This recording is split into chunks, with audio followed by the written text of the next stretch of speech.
Bonjour. T'a-t-on déjà dit que tu étais bizarre, chelou, étrange, pas vraiment normal? Est-ce que ça t'est déjà arrivé de te sentir incompris au point d'en être frustré, voire anxieux? Te sens-tu tout simplement différent? On cible un très large public là. J'en ai déjà parlé dans une ancienne vidéo, mais on va revenir un peu sur le besoin d'appartenance. C'est un besoin primaire qui te pousse à aller vers l'autre. Vers l'inconnu et au-delà! L'être humain est une créature sociale. Et même si le mot d'ordre de nos jours a l'air d'être l'individualité, l'homme a profondément besoin de contact social. Et si tu regardes bien, l'individualisme, c'est vraiment un battage médiatique qu'il ne faut pas écouter, c'est un truc qui est factice, parce qu'on est tous profondément attirés vers l'autre, on est tous en recherche de contact. Contact! Putain, on est en forme aujourd'hui. Et si on te fait croire ça, c'est parce qu'un être isolé est un être faible. Un humain qui est seul, il ne va pas partager ses idées, il ne va pas partager ses doutes, il ne va pas partager ses avis avec une autre personne, il ne va pas y avoir de retour, il ne va pas y avoir de construction dans une discussion. Donc un humain qui est isolé, c'est un humain qui régresse, voire qui ne réfléchit plus et qui se tourne vers d'autres subterfuges pour se croire heureux. Un humain isolé est un très bon consommateur. Complot! Et cette demande de contact, elle existe dès l'enfance. Il y a eu une expérience dans les années 50 où des chercheurs ont pris des bébés, les ont mis à part et ne leur ont donné aucun contact social. Donc ils ne leur parlaient pas, ils ne leur faisaient pas de câlins, juste ils leur donnaient à manger, ils les couchaient, ils les lavaient, tout ça, juste pour la survie, tu vois. Pour tester l'expérience, pour tester si le contact social d'une mère et d'un enfant a une vraie importance.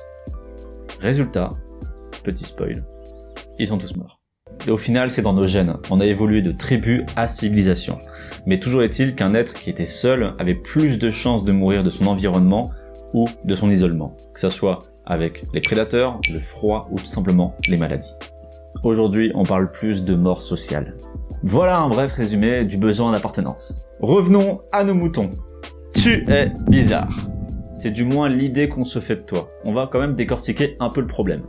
Le groupe qui individuellement a peur de se faire rejeter par ce même groupe se plie aux normes. Si tu es bizarre, tu es hors des normes. Donc, pour ne pas déséquilibrer leurs croyances qu'il faut suivre, ils vont te taper dessus pour être de nouveau normal. Ce n'est qu'une projection de leur peur du rejet sur toi, qui ose être autre chose que la normalité, que la norme. Tu es donc extrêmement courageux. Ça va mieux l'ego, hein? Arrête. Je t'en prie, ça me fait plaisir.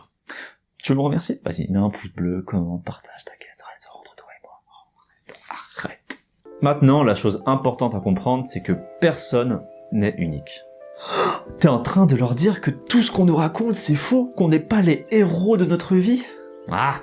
En fait, ton expérience de vie est unique, parce qu'elle t'est propre, mais fondamentalement, on suit tous des processus internes qui sont similaires. On veut tous manger, boire, avoir du sexe et de l'air pour respirer. C'est basique, mais c'est l'idée. Tu n'es pas différent de quelqu'un d'autre fondamentalement, mais ce sont tes nuances, ton expérience, tes croyances, ce que tu ressens, ce qui est propre à toi à l'intérieur, qui font que tu es unique. Tu n'es pas unique, ce sont tes nuances qui le sont.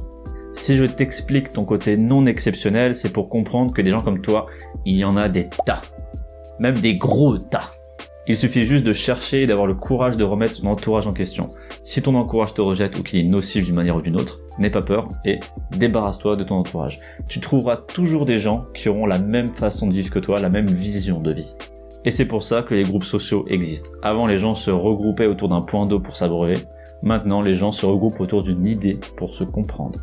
Et cela explique les classes d'intérêt. Certains vivront passionnés de jeux vidéo, d'autres passionnés de manga, d'autres passionnés de littérature, de peinture, d'autres qui se regrouperont autour d'un combat contre le véganisme, contre le féminisme, contre le droit des armes, contre la pédophilie, et ainsi de suite. Autant qu'il y ait d'intérêt, autant qu'il y ait d'idées, il y aura toujours des gens pour se regrouper autour. Les innombrables communautés existent parce que l'homme est un mélange de diversité qui ne demande qu'à trouver des points en commun.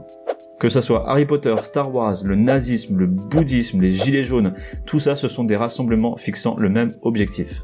Et le plus difficile, ce n'est pas de se ressembler, mais vraiment de se retrouver entre personnes spécifiques.